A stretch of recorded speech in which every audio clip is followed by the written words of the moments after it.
جس نے ایک فرض روزہ چھوڑا پھر قیامت تک اس کی قضا میں روزے رکھتا رہا قیامت تک، تو اس فرض روزے کے اجر کے برابر نہیں ہو سکتا۔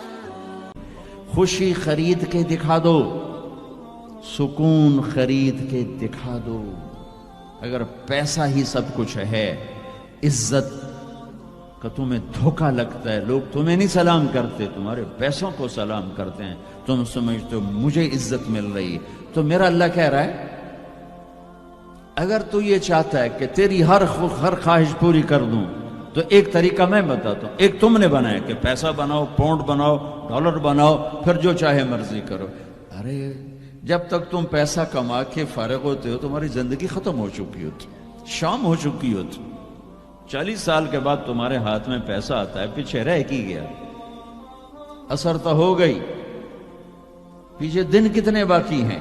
اذان کی آواز پر کتنی دکانیں بند ہوتی ہیں، اذان کی آواز پر کتنے مسجد کی طرف قدم اٹھتے ہیں، عورت کو دیکھ کر کتنے نوجوانوں کی نظر نیچے جاتی ہے، موسیقی کی سرتان پر کتنے ہیں جو کان بند کر لیتے ہیں، ماں باپ کے آگے کون ہیں جو سر جھکاتے ہیں۔ جب یہ سب کچھ نہیں ہو رہا تو اوپر والا ناراض ہو چکا ہے۔ اب وہ چاہے امریکہ کو استعمال کر لے، چاہے وہ ہندو کو استعمال کر لے، چاہے یہودی اور سکھ کو استعمال کر لے، چاہے وہ زمین کو استعمال کرے، چاہے ہواؤں کو استعمال کرے، چاہے پانیوں کو سونامی کے نام سے استعمال کرے، چاہے ہواؤں کے جھکڑ سے وہ سرسر کو استعمال کرے یا آصف اور قاصف کو استعمال کرے، وہ اللہ ہے، وہ اللہ ہے۔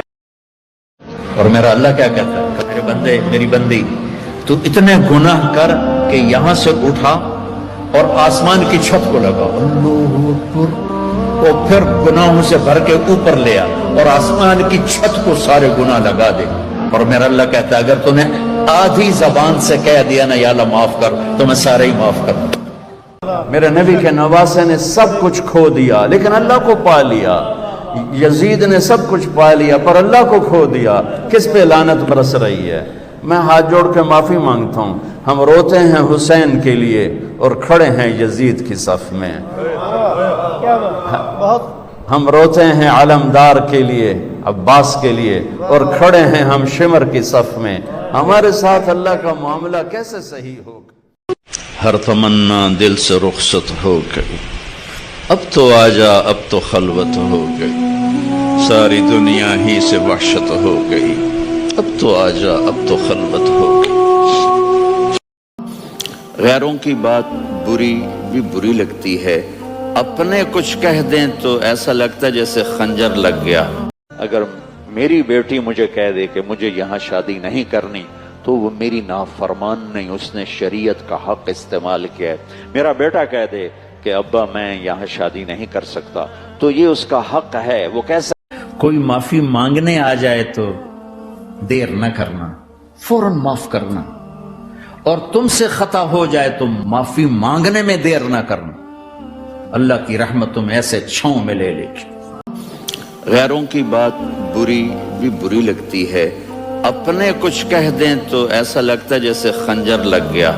میرے نبی نے فرمایا کہ ایک اللہ کے تعلق والا بندہ یا بندی اپنی ضرورت میں اٹکا ہوا ہے اور اللہ سے مانگ رہا ہے اور رو رہا ہے، اوپر سے دروازہ نہیں کھل رہا ہے، کہتا پتہ نہیں کیا ناراضگی ہو گئی ہے، حتیٰ کہ فرشتے سفارش کرتے ہیں کہ یا اللہ یہ اتنے دیر سے بیچاری رو رہی ہے، یہ اتنے دیر سے رو رہا ہے، یا اللہ اس کا کام کر دے، تو اللہ تعالیٰ فرماتے احب ان اسمع حنینہ، مجھے اس کا رونا بڑا پیارا لگ رہا ہے، میں چاہتا ہوں کچھ اور رو لے، دے دیا تو پھر کہیں رونا، لہذا میں چاہتا ہوں تھوڑا یہ رو لے، اس لیے لیٹ ہو رہا ہے، اس لیے لیٹ نہیں ہو رہا کہ میں ناراض ہوں۔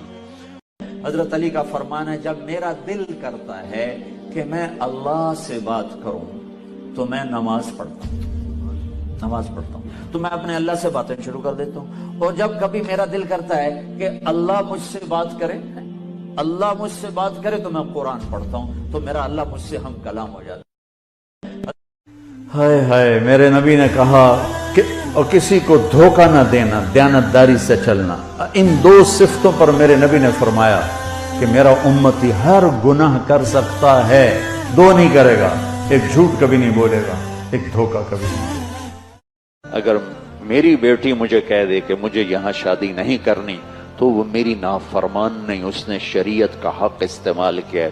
میرا بیٹا کہہ دے کہ ابا میں یہاں شادی نہیں کر سکتا تو یہ اس کا حق ہے، وہ کیسا کوئی معافی مانگنے آ جائے تو دیر نہ کرنا، فوراً معاف کرنا، اور تم سے خطا ہو جائے تو معافی مانگنے میں دیر نہ کرنا۔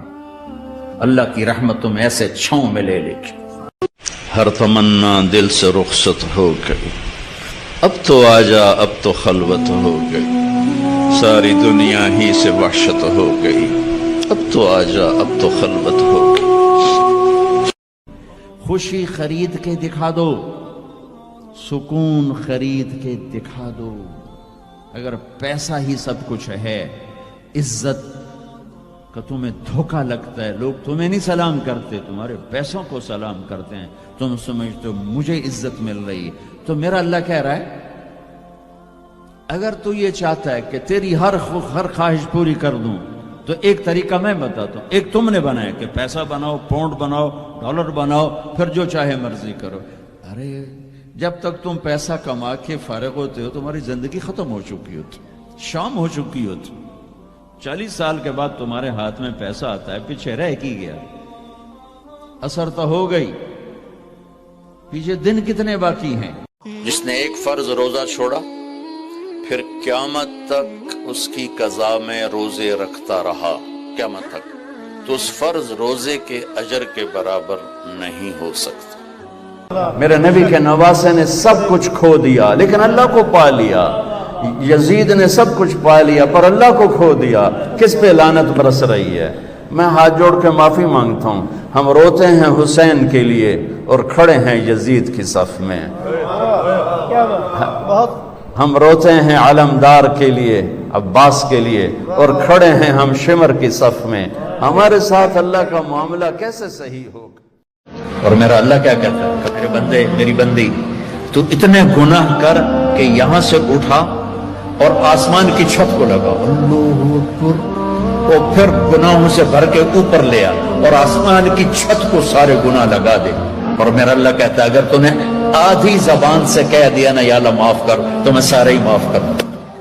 اذان کی آواز پر کتنی دکانیں بند ہوتی ہیں، اذان کی آواز پر کتنے مسجد کی طرف قدم اٹھتے ہیں، عورت کو دیکھ کر کتنے نوجوانوں کی نظر نیچے جاتی ہے، موسیقی کی سرتان پر کتنے ہیں جو کان بند کر لیتے ہیں، ماں باپ کے آگے کون ہیں جو سر جھکاتے ہیں۔ جب یہ سب کچھ نہیں ہو رہا تو اوپر والا ناراض ہو چکا ہے۔ اب وہ چاہے امریکہ کو استعمال کر لے، چاہے وہ ہندو کو استعمال کر لے، چاہے یہودی اور سکھ کو استعمال کر لے، چاہے وہ زمین کو استعمال کرے، چاہے ہواؤں کو استعمال کرے، چاہے پانیوں کو سونامی کے نام سے استعمال کرے، چاہے ہواؤں کے جھکڑ سے وہ سرسر کو استعمال کرے یا آصف اور قاصف کو استعمال کرے، وہ اللہ ہے، وہ اللہ ہے۔ جو ستاتا ہے چپ ہو جاؤ، جو ستاتا ہے چپ ہو جاؤ۔ اللہ کی قسم آپ ایسی طاقت بنو گے کہ پہاڑ بھی راستہ دیں گے۔ صبر انسان کی سب سے بڑی طاقت ہے، صبر انسان کی سب سے بڑی طاقت ہے، صبر انسان کی سب سے بڑی طاقت ہے، الٹا کے رکھ دیتی ہے چیزوں کو۔ چپ رہنا سیکھ، خاموش رہنا سیکھ، درگزر کرنا سیکھ، تو آپ دیکھیں گے آپ کی زندگی میں کتنا حسن آتا ہے۔